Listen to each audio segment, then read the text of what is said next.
Brahma Sutras and related scripts. I'm taking a few sutras and combining them, so skip the Sanskrit and let's continue. Today's sutra. The ruler within is invisible, cannot be perceived, but makes perception possible. Through perception and cognition, the universe recycles through us and also evolves. Okay. The ruler within is invisible, cannot be perceived. You cannot perceive yourself, your true self. You can't even conceive your true self. But it is the agent through which all perception and all motor activity also is possible. Cannot be seen, but makes all scenery possible. Cannot be perceived, but makes all perception possible. Cannot be understood except through understanding its manifestations. Okay, let's try an experiment. Okay, smell your own skin, smell any other object, and if you're walking in the street, smell whatever is coming into your nostrils as air.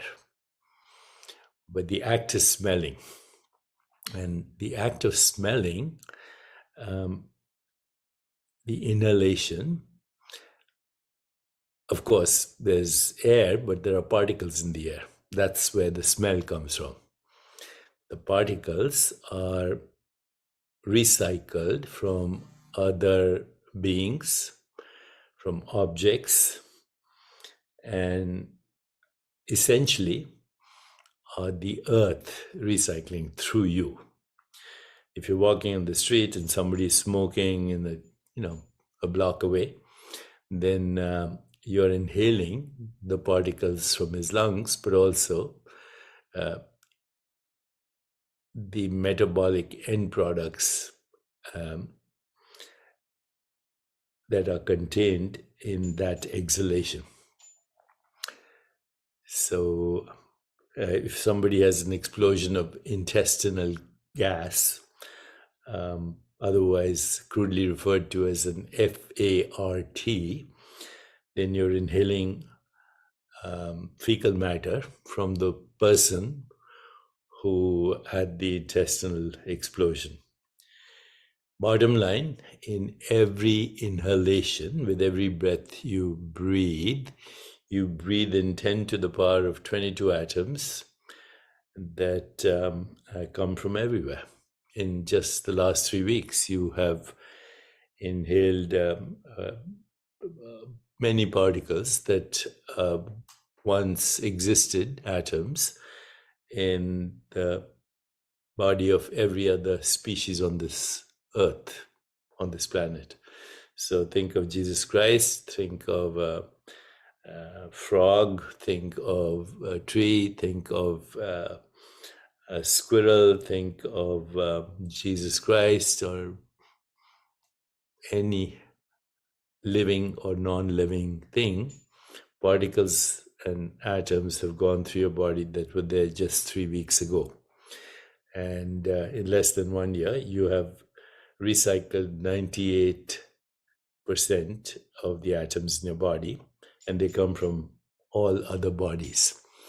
So in the act of smelling, you are actually entangled with the body of everybody and everything. And now turn this act of perception into another act of perception. So taste water or taste any other drink. Of course, it has particles, but the water itself is the recycling of the ocean and the rivers and the glaciers. And then just in the act of tasting and drinking liquid, you are recycling your circulation with the circulation of the planet, everything, rivers and puddles and streams and clouds and rainbows and other people's secretions and excretions that have entered the earth and act as fertilizer and ultimately end up in food and drink. So every act of tasting allows you to connect with the oceans and the rivers and the waterfalls and the rainbows. Now touch something or feel the sensations in your body. Touch is a very subtle sensation. And just in that experience of touch, you actually are also experiencing the entanglement of sensation, which makes existence possible. Okay. So we've gone through smelling, tasting, touching. What do we go for now? And well, just the act of hearing. As you listen to sound, you are actually in entanglement with all the vibrations that we interpret as sound in consciousness. So now you're getting a little bit closer to what we call fundamental reality, but so far, every perception, which is smelling, tasting, touching, hearing, has given you an experience, literally, of earth, water, air, and vibration recycling through you. Finally, put your awareness just in space. And in this space, you're entangled with the entire universe, recycling as stars, galaxies, nebula, sun, moon, sky, because this space, the infinite space, and the planets and the galaxies and the stars and the sky are the same thing, appearing in different form. But when you put your awareness in space, you're also getting in touch with your formless self, the invisible self, the Brahman, that makes all things visible and perceivable. In short, every perception is actually the recycling of the entire universe and this planet through you. However, think of this. This recycling is interpreted through the conditioned mind, through your own personal history, karma, memory, desires, imagination, thoughts, feelings. And so no two sentient beings, no two humans, but no two sentient beings experience exactly the same universe, because they're perceiving and interpreting through the conditioned mind, especially humans. And so the other day I was walking through the streets of New York and looking at people, and each of them is a universe unto themselves, because you are uniquely your own universe, even though with leaky margins, you actually understand commonality, and there are certain aspects of perception and cognition that we all agree on, but we still don't know how we interact with what we perceive and how it's different from other people's perception or cognition. So each sentient being is a moving universe, and a different universe, a parallel universe. I was looking up today, information on what do you call the multiverse, and let me, I made some notes, and here is what the multiverse is described to as of today. And let's see if I can find my notes. Doesn't matter. Multiverse is a new interpretation, we might say, of in quantum physics, which says that each branch of the wave function splits off into a different universe. It's a theoretical concept and one of the interpretations of quantum physics. But the real multiverse is right around you.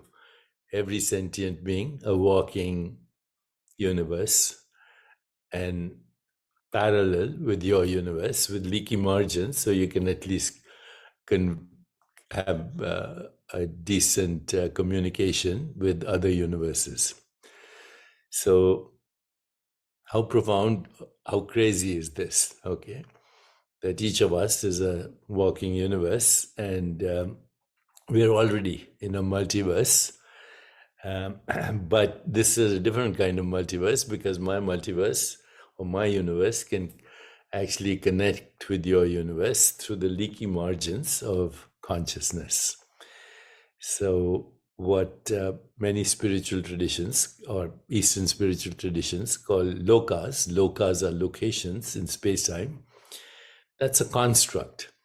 Okay, lokas is a construct, but in reality, every experience is processed in awareness. Every experience is processed in awareness. So, and that awareness is non-local. The formless awareness, looking at my notes, is called Rishi, the seer, formless being. The activity in the formless awareness, imaging, feeling, thinking, perceiving through the five senses, that's called Devata. Devata means divine. So every act of perception is divine because it manifests as the universe. And then what is manifested is frequently referred to as chandas, the objectified and reified appearance of a material world. How miraculous is that, and how awesome is that? If you're not filled with wonder at existence, then life is wasted. Once that wonder is awakened, kindled, then there is deep humility, a sense of connection to not just the universe, but multiverses. And out of that also is born empathy, compassion, joy, equanimity, and most importantly, love. Not as a mere sentiment, but as the ultimate truth at the heart of creation. A simple sutra, and yet very profound. The invisible that makes the visible possible. The imperceivable that makes perception possible, and through that, the experience and the knowing of not only the universe, but multiverses possible. I hope this is not too crazy for you.